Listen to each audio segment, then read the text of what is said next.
अङ्गस्य मलिमच्छटाभिरभितो मन्दीकृतेन्दीवरम् जड्डञ्जागुरुरचीसं दधतं पट्टं वरस्य बृन्दारण्यविलासिनं हृदि लसद्दमाभिदामोदरं राधा स्कन्दनिवेशितोज्ज्वलभुजं ध्येयेम श्रीराधा दामोदरम्।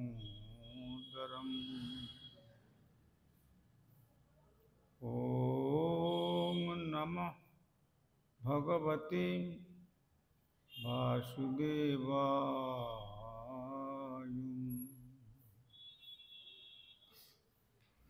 श्रुतिछन्दोगख्या परमं ब्रह्मपूरकम्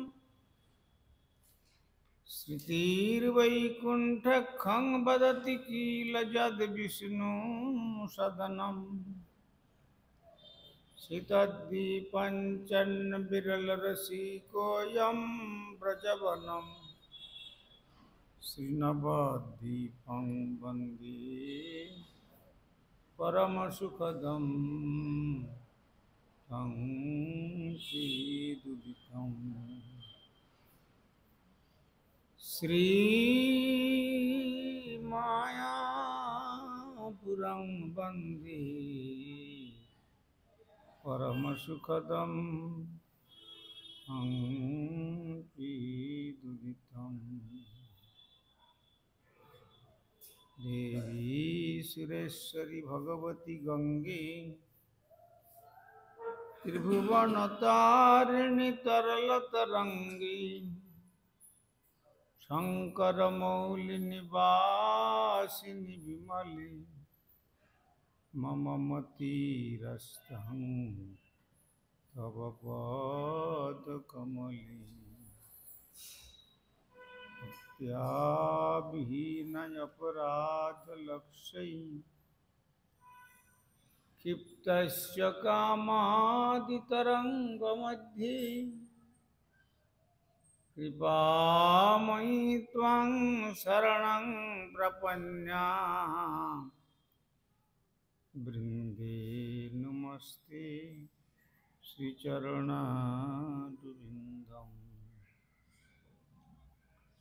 श्री कृष्ण चैतन्य प्रभु नित्यानंद श्री अद्वैत गदाधर शिवासादि गौर भक्त वृंद।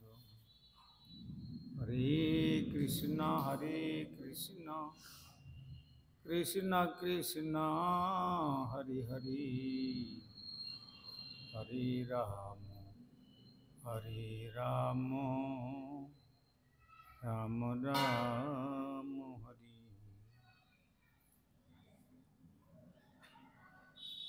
श्री गुरुदेव जय प्रभुपाद, जय राधा दामोदर, जय गौर सुंदर, जय जय।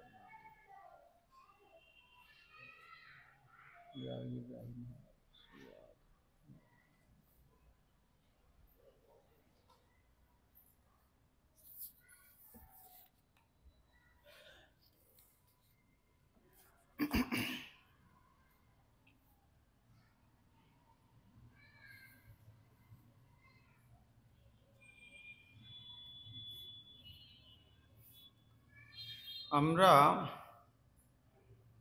বিগত কল্য আস্বাদন করেছিলাম শ্রীমদ্ ভাগবতম দশম স্কন্ধের একবিংশ অধ্যায়ের বিংশ শ্লোক অথবা শেষ শ্লোকে আমরা আস্বাদন করেছি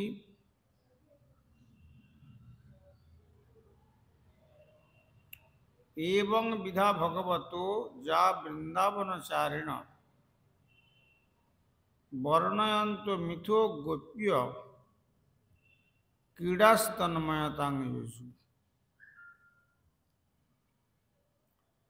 এইভাবেই শ্রীধাম বৃন্দাবনের বনে বিচরণকারী পরমেশ্বর ভগবান শ্রী গোবিন্দের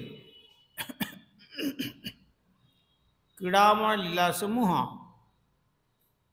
পরস্পরের প্রতি বর্ণনা করতে করতে ব্রজদেবীগণ তার চিন্তায় সম্পূর্ণরূপে নিমগ্ন হয়েছিলেন।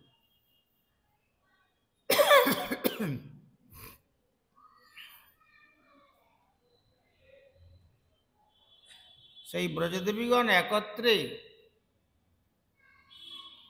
সকলে মিলিত হয়ে তারা ভগবত অর্থাৎ শ্রীকৃষ্ণের গিরিরাজ গোবর্ধনে যে এত সৌভাগ্য, সেই কথা বর্ণন করতে গিয়ে নিজেদের শ্রীকৃষ্ণ সেবা প্রাপ্তির যে সর্বক্ষণ বিনা দ্বিধায় তাদের সেবা করার সুযোগ থেকে যে তারা বঞ্চিতা, সেই জন্য তারা যখন একসঙ্গে মিলিত হতেন তখন তারা ভগবত চিন্তায় নিমগ্ন থেকে এক প্রকার সমাধি দশা প্রাপ্ত হতেন।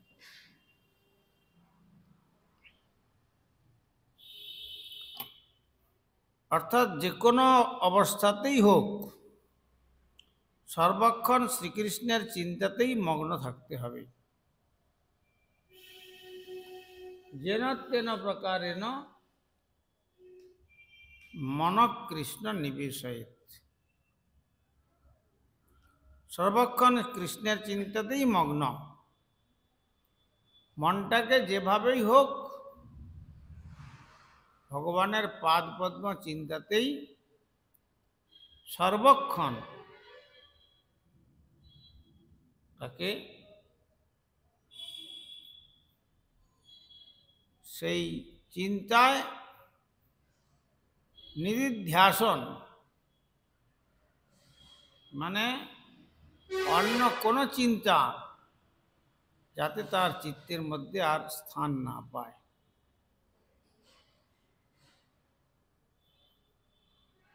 সেই জন্য ভগবান গীতাতেও বলেছেন, মন মনা আমাকে মনটা দাও। যদিও এই মন ভগবানের পাদ পদ্মে পৌঁছতে পারবে না, তথাপি প্রারম্ভিক জীবনে মনটাকে বিষয় থেকে তুলে নিয়ে যতদূর সম্ভব ভগবানের পাদ পদ্মেতে চিন্তন শক্তিটিকে রাখতে বলছেন। তারপরে বলছেন যে মদ ভক্ত ভব, আমার ভক্ত হও। মনটা দিলেই স্বাভাবিকভাবেই ভগবানের পাদ পদ্মে ভক্তির একটা অবস্থা সেখানে জাত হবে। তখন কি হবে? মদজাজি, তখন ভগবানের চরণেতে একটুকু চন্দন পুষ্প তুলসী এইসব দিয়ে একটুখানি ভোগ দেওয়ার ইচ্ছা করো, আর আমাতে প্রণত হও, নমস্কার করো। হে কন্তেয়, আমি তোমাকে বলছি নিশ্চিত রূপে প্রতিজ্ঞা করে বলছি, মামে বৈশ্যত সংশয়, নিঃসংশয়ে তুমি আমাকে পাবে। এই জন্য ভগবানের পাদ পদ্মে মনোনিবেশ করাটাই হলো বুদ্ধিমান ব্যক্তির বুদ্ধিমত্তা। যারা ভগবানের পাদ পদ্মে মনোনিবেশটা থেকে অন্যত্র দূরে সরিয়ে রাখে, তাদের নির্বোধ সংজ্ঞায় সঙ্গিত করেছেন শাস্ত্র। তারা বুদ্ধিমান নন। জগতের যত কোয়ালিটি থাকুক, যদি ভগবানের পাদ পদ্ম থেকে মনটা সরে যায়, তাহলে সে বিশ্বের মধ্যে সর্বাপেক্ষা নির্বোধ, বোকা।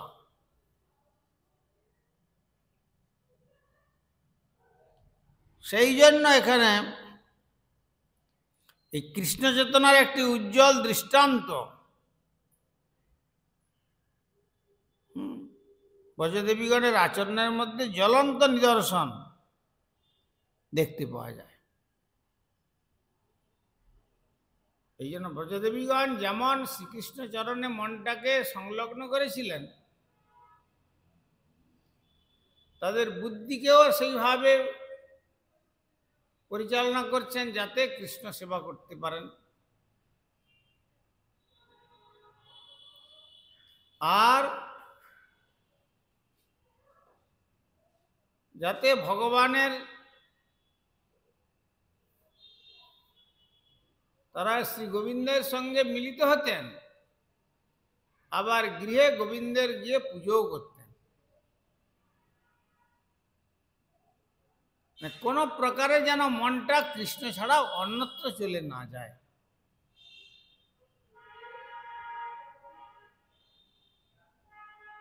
এই জন্য যখন শ্রী ভগবান পরীক্ষার জন্য রাস রজনীতে বংশীর ধ্বনি দিয়ে সমস্ত ব্রজদেবীগণকে আকর্ষণ করে বংশীবটে এনেছিলেন, তারপরেই বলছেন তোমরা পতিব্রতা রমণী, আর এই রাত্রিতে একা একা এইভাবে এসেছ, এটা তো ঠিক নয়। প্রতিজাতম গৃহং সর্বে, তোমরা সকলে গৃহে ফিরে যাও।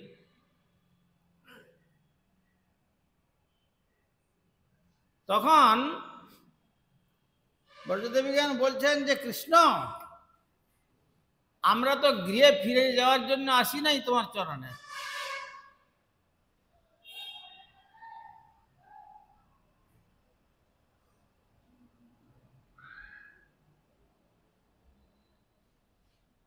তখন শ্রী ভগবান তাদের বোঝালেন যে দেখো, পতি সেবার ফল কি জানো?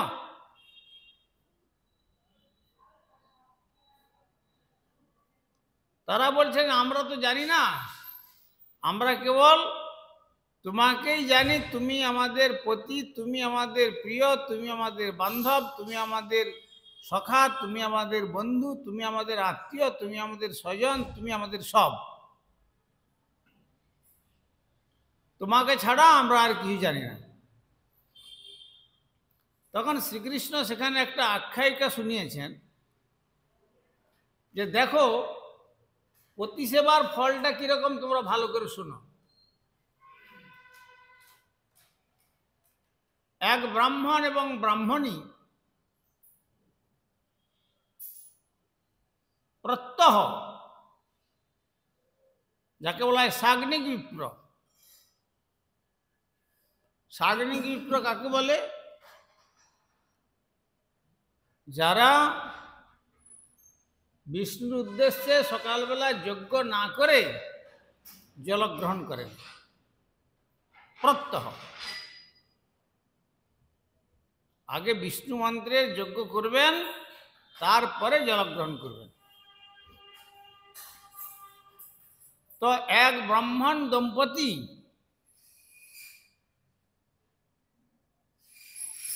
সকালবেলা তার স্ত্রীকে বলছেন যে দেখো, আমার ঠিক ধ্যানটা ভগবানের সেবাতে সম্পূর্ণ লাগে না,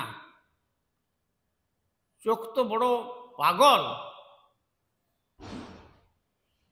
আর তাকে মন পাগল করে দেয়। ভক্তিনাথ ঠাকুর বলেছেন না, গোপীনাথ মন যে পাগল মোর।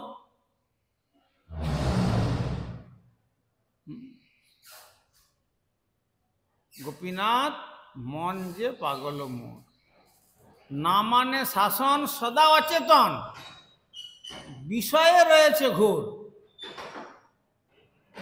আমার কোনো শাসন মানতে চায় না মন, সে সর্বদা মনের যে বিষয়ভোগের চেষ্টা, সে বিষয়ের দিকেই ধাবিত করতে চায়। এই জন্য মনে মনে আমি ভগবানকে চিন্তা করব, আর চোখ যাতে কোনো রকম সেই বিষয়ের প্রতি দৃষ্টি না পড়ে, আমি চোখ বন্ধ করে আমি মন্ত্র বলবো, আর তুমি আর সেই মন্ত্রের শেষে আহুতি প্রদান করবে। পতিব্রতা রমণী বলে ভালো। তো তিনি সমস্ত যজ্ঞকুণ্ড সাজিয়ে সব কিছু করে আর চোখ বন্ধ করে মন্ত্র পড়ছেন, আর তার পত্নী আহুতি প্রদান করছেন। এমন সময় দেখলো যে পাশের ঘর থেকে তার নিজের যে দুগ্ধপোষ্য বালক, সে হামাগুড়ি দিতে দিতে দিতে দিতে এসে গেল মায়ের কাছে। বালক তো বোঝে না, দেখছে মা দেখছে জিনিসগুলো আহুতি দিচ্ছে। তখন পত্নীটি চিন্তা করলো যে আমি যদি পতির কথাকে রক্ষা করি, তাহলে ছেলেটা আগুনে পড়বে, ছেলেটা নষ্ট হবে। আর যদি ছেলেকে রক্ষা করতে যাই, তাহলে আমার প্রতি যে সংকল্প করিয়ে নিয়েছেন আমাকে, আমার পাতিব্রত ধর্ম থেকে আমি পতিত হয়ে যাব। তখন কি করলো না, যাক আমার ছেলে গেলে যাক, কোনো ক্ষতি নাই, আমার পতির আদেশ আমি প্রতিপালন করব। এই রকম যখন পতির আদেশ প্রতিপালন করার জন্য সংকল্প করে তিনি যখন তার সন্তানের দিয়ে কোনো প্রকার দৃষ্টিপাত না রেখে আহুতি প্রদান করছেন, তখন অগ্নিদেব চিন্তা করলেন যে এইরকম পতিনিষ্ঠা পরায়ণা পত্নী, আর সে তার সন্তানকে পর্যন্ত যদি সে অগ্নিতে আহুতি পড়ে যায়, তাকে রক্ষা করতে চাইছে না, কিন্তু পতির কথাতে এমনভাবে নিষ্ঠাযুক্ত। আর তখন অগ্নিদেব চিন্তা করলেন যে এইরকম পতিপরায়ণ ধর্মপত্নী, ব্রাহ্মণ পত্নী, আর প্রতিবাক্যে যার এত নিষ্ঠা, আমি যদি ওই বালকটিকে আগুনে পুড়িয়ে দিই, তাহলে ভগবান আমার দাহিকা শক্তিটুকুকেও কেড়ে নেবেন। তখন সে ছেলেটা আস্তে আস্তে অগ্নিতে পড়ে গেল, কিন্তু অগ্নিদেব তার প্রতি কোনো রকম দহন করলেন না। ছেলেটি হাসতে হাসতে প্রহ্লাদের মতো অগ্নি থেকে বেরিয়ে আসে হামাগুড়ি দিতে দিতে। দেখেছ পতি সেবার কিরকম ফল? নিজের পুত্রকে পর্যন্ত বিসর্জন দিয়ে অগ্নিতে, সেইভাবে তারা প্রতিসেবা করছে। সে প্রতিসেবা করলেন তিনি। অতএব তোমরা গৃহে ফিরে যাও, প্রতিসেবা করো। তখন ব্রজদেবীগণ বলছেন, কৃষ্ণ আমাদেরও একটা কথা আছে। তোমার কথা যেমন শুনলাম, আমাদেরও একটা কথা আছে। কি কথা বলো? তুমি তার সঠিক উত্তর দিবে তো? হ্যাঁ দেব। দেখুন, একজন পতিব্রতা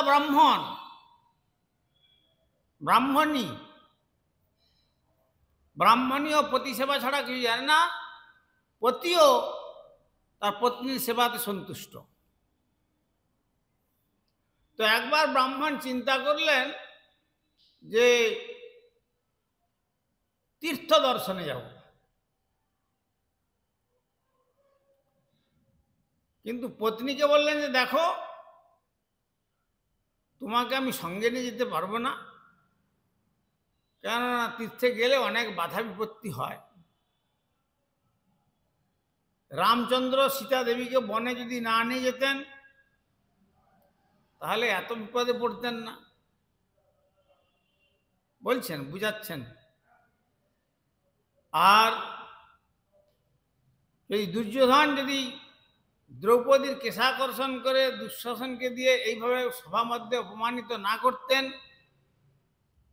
তাহলে দুর্যোধনের বংশধ্বংস হতো না।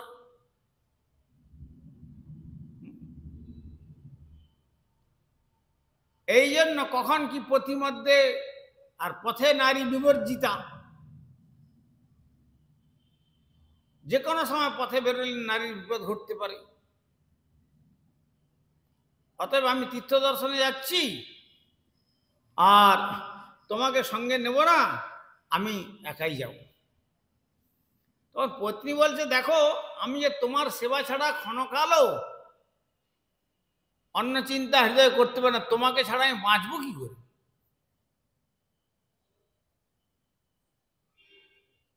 তুমি এমন কার্য করো যাতে করে আমি তোমার সেবাতে নিরন্তর দিবারাত্র যেন তোমার সেবাতে আত্মনিয়োগ করে থাকতে পারি। তখন পতি বলল, সেই নিষ্ঠাবান যে তীর্থে যাবেন ব্রাহ্মণটি, গোপীরা বলছেন যে সে তখন পতি বলল ঠিক আছে।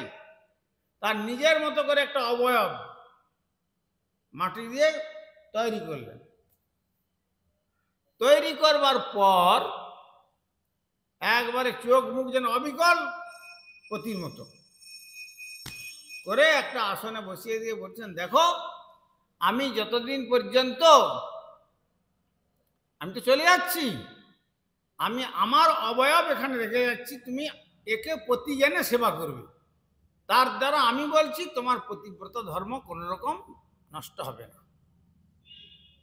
পতির আদেশ। আর যখন তুমি পতি সেবা করবে, যেমন তুমি শরীর মন বাক্য দিয়ে একবারে আমার সেবা করো, তেমনি তুমি সেবা করবে। আর সেবার সময় কারোর সঙ্গে কোনো কথাবার্তা বলবে না, তাহলে তোমার পতি সেবার ফল কোন রকম নষ্ট হবে না, পতিব্রত ধর্মেও তুমি ভ্রষ্ট হবে না। তা বুঝিয়ে চলে গেলেন। তিনি চলে গেছেন, প্রত্যেক দিন সকালবেলা দরজা বন্ধ করে আর অর্চন, পতির অর্চন করে, ফুল জল দিয়ে ভোগ টোগ দেয়, আবার প্রসাদও পায়। ভোগ মানে সেখানে খেতে দেয়, আর তারপর তার অবশেষ থালায় যা থাকে সেই সব প্রসাদ পায়। এখন কয়েক মাস পরে ইনি পুজোয় বসে গেছেন পতি সেবায়। কয়েক মাস পরে তীর্থ পর্যটন করার শেষে তিনি ঘরে ফিরে এসেছেন। এসে দেখলেন দরজা বন্ধ ভিতর থেকে, আর ভিতরে তখন বাইরে থেকে কড়া নাড়ছেন পতি, দরজা খোলো দরজা খোলো, আমি এসেছি। কিন্তু ওই পত্নীর তখনও পর্যন্ত পুজো শেষ হয় নাই। এখন এমত অবস্থায় নিজের পতি দাঁড়িয়ে আছে দরজার বাইরে, আর পুতুল রূপী পতির নির্দেশে তার সেবাতে পত্নী নিমগ্ন। এমত অবস্থায় সে কি করবে?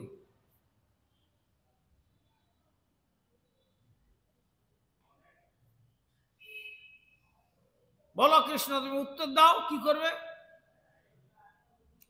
তখন কৃষ্ণ বলছেন যে যখন নিজের পতি ফিরে চলে এসছে তীর্থ পর্যটন করে, তাহলে সে পুজো থেকে উঠেই তখন সে দরজা খুলে ঘরে তাকে স্বাগত সম্বর্ধনা জানিয়ে গৃহে নেবে। তাহলে আমরা তো সেইটাই করছি। কিরকম? যাদেরকে তুমি পতি বলে বলছো আমাদের, এরা তো পঞ্চভূতের পাঞ্চভৌতিক পতি দুদিনের জন্য,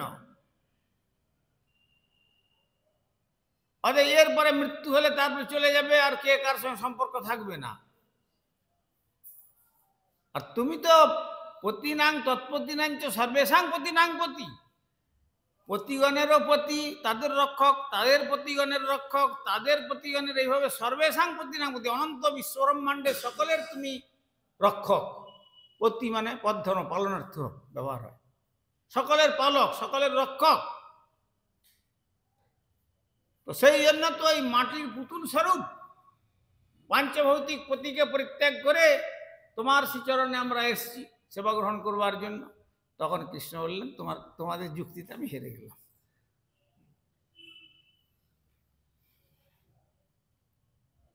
যেমন মাটির পুতুলকে পুজো বাদ দিয়ে সে দরজা খুলে নেবে, খুলে পতিকে যেমন সাদর সম্বর্ধনা করে গৃহে নেবে, তেমনি এই পাঞ্চভৌতিক পতির কি মূল্য আছে, তেমনি আমরা তাঁর সেবা থেকে, তোমার সেবাকেই আমরা জীবনের একমাত্র ব্রত বলে মনে করেছি। তারপর ভয়ের পক্ষে যখন প্রশ্ন উত্তরের সমাধান নিতে কৃষ্ণ হেরে গেলেন, তারপরে বংশীবটের রাস রচনা। এক ব্রহ্মরাত্রি, সহস্র যুগ, সহস্র চতুর্যুগ পর্যন্ত ব্রহ্মার একদিন এক রাত্রি, এক ব্রহ্মরাত্রি ধরে রাস হলো। কিন্তু এরা জানতে পারলেন না যে এতদিন চলে গেল।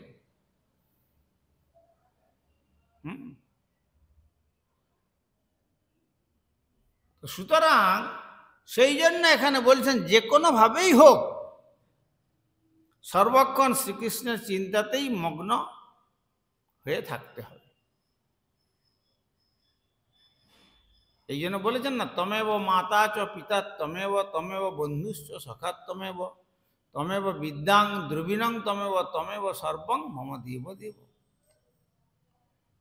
আমার বলিতে প্রভু আর কেহ নাই, তুমি আমার মাত্র পিতা বন্ধু ভাই।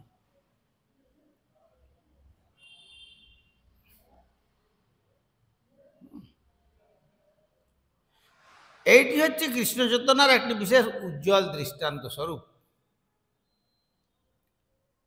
ব্রজদেবীগণের আচরণের মধ্যে জ্বলন্ত নিদর্শন তাই দেখতে পাওয়া যায়।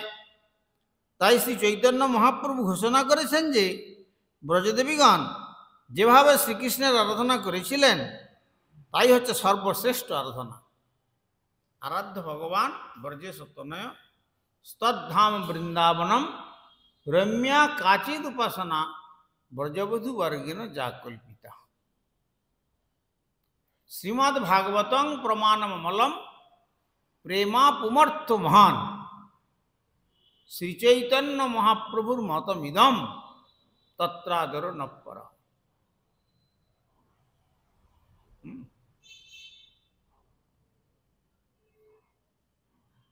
আরাধ্য একমাত্র হচ্ছে আরাধনা করতে হবে ভগবান ব্রজেন্দ্রনন্দন শ্রীকৃষ্ণের। তার ধামটি কোথায়? শ্রীধাম বৃন্দাবন।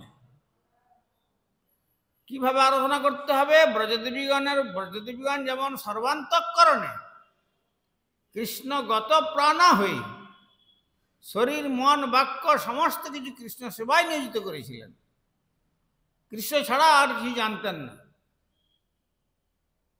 সেইভাবে সাধককে সাধনার জন্য মনোনিবেশ করতে হবে। প্রমাণস্বরূপ শ্রীমদ্ ভাগবতম অমল প্রমাণ। এই অমল পুরাণ যে শ্রীমদ্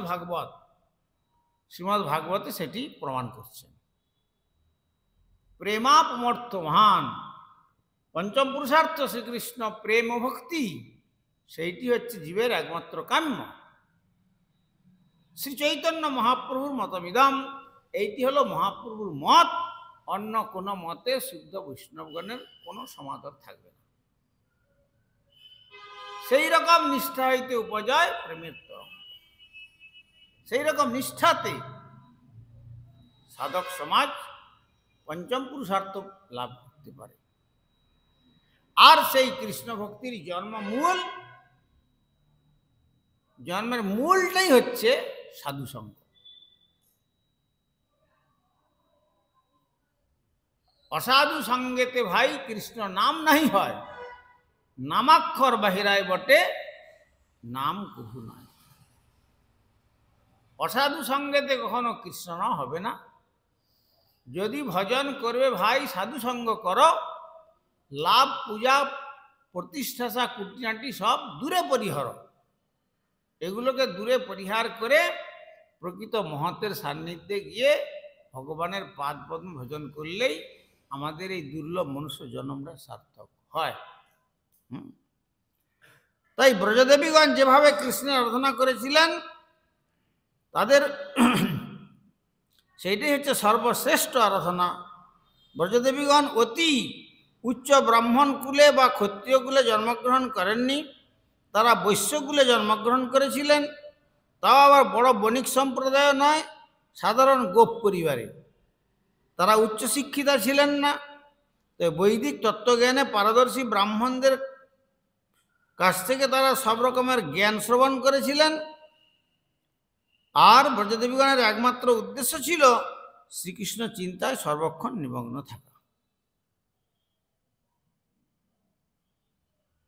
মানে যে কোনো প্রকারেই হোক মনটাকে বিষয় থেকে তুলে নিয়ে ভগবানের পাদ পদ্মে দিতে হবে। আর সেই ভগবান যে কীরকম সব শক্তি সম্পন্ন, এ কথাটি সাধুদের কাছ থেকে শ্রবণ করে, যতই শ্রবণ করবে, ব্রজগোপীগণ বলছেন শ্রবণ মঙ্গলম, শ্রবণের দ্বারা মঙ্গল হবে।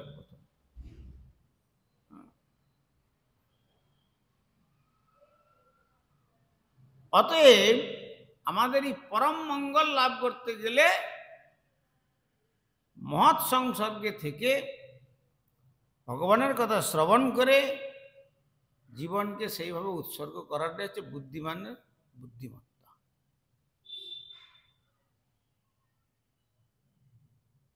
প্রভুপাদ দুষ্টমান তুমি কিসের বৈষ্ণব এ কীর্তন লিখেছেন না,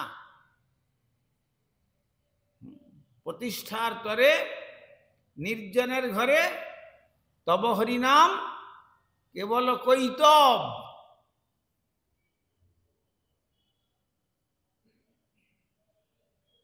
কেবল অজ্ঞান অবিদ্যা, কেন কলির মানুষ, তাই একা একা ভজন করতে পারবে না।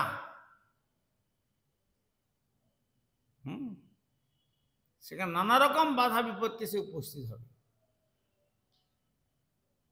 মায়ার যে প্রলোভন তাকে বিভিন্নভাবে প্রলোভিত করে বিপদগামী করবে। এই জন্য কাল বলেছিলাম সঙ্গশক্তি কলিযুগে। কলিযুগেতে সঙ্গে একসঙ্গে থেকে ভগবানের পাদ পদ্ম আরাধনা করতে হবে। বঞ্ছা কল্পতরু ভৈশ্য কৃপা সিন্ধু ভৈরচ পৈদানাং পাবনেভ্যো বৈষ্ণবেভ্যো নমঃ।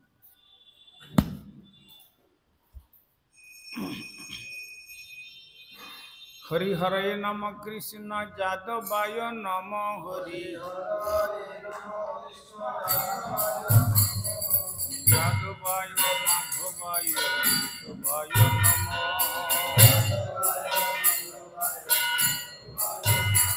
হর গোপাল গোবিন্দ রাম শ্রী মধুসূদন। হরিধারী গোপীনাথ মদন মোহন। চৈতন্য নিত্যানন্দ শ্রী অদ্বৈত সীতা।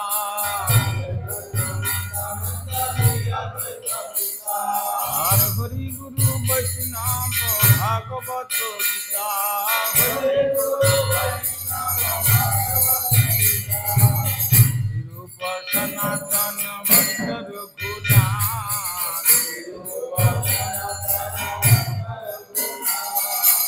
শিব গোপাল ভট্ট রঘুনাথ।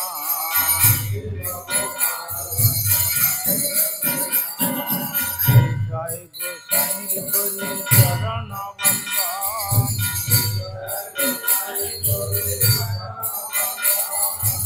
যা হইতে বিঘ্ন না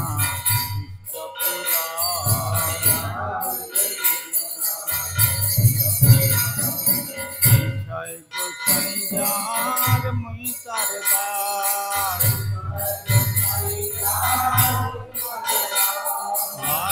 शोभर पदरे मोर पंचग्रास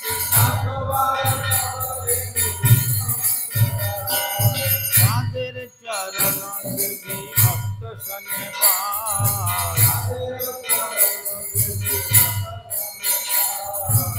जन्म जन्म হয়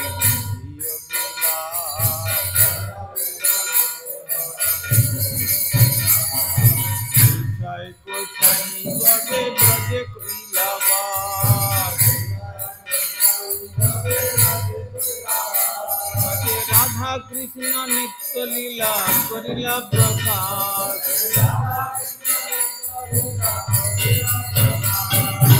आनंदे बजोजी भज वृंदावन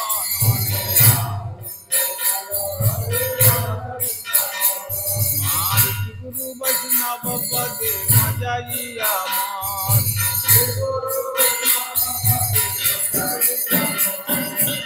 गुरु वैष्णव पाद पद्म पुरिया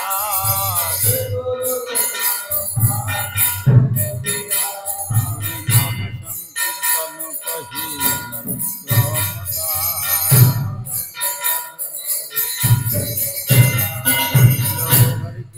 हरे कृष्णा कृष्णा हरे हरे हरे राम राम राम हरे हरे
श्री श्री गुरु गौरांग बंधर गिरधारी श्री राधा गोविंद गोपीनाथ मदन मोहन श्री जगन्नाथ बलदेव सुभद्रा श्री राधा रमन देव धमेश्वर श्री गौर सुंदर श्री श्री जगन्नाथ देव श्री गिरिराज महाराज श्री राधा दामोदर जी तथा ग्रंथराज श्रीमद् भागवतम तुलसी महारानी संध्याकाल अधिवेशन महामहोत्सव की परमाराध्य श्री गुरुपाद पद्म विष्णुपाद श्री श्रीमद् भक्ति कुमुद संत गोस्वामी ठाकुर की जय जगत गुरु श्री प्रभुपाद भक्ति सिद्धांत सरस्वती गोस्वामी ठाकुर की जय सपार सचिनंदन श्री गौर सुंदर की जय सपार श्री प्रभुपाद की जय भगवान को गुरुवर्ग की जय ग्रंथराज श्रीमद् भागवतम की जय श्रोता भक्त वृंद की जय श्री श्री निताई गौर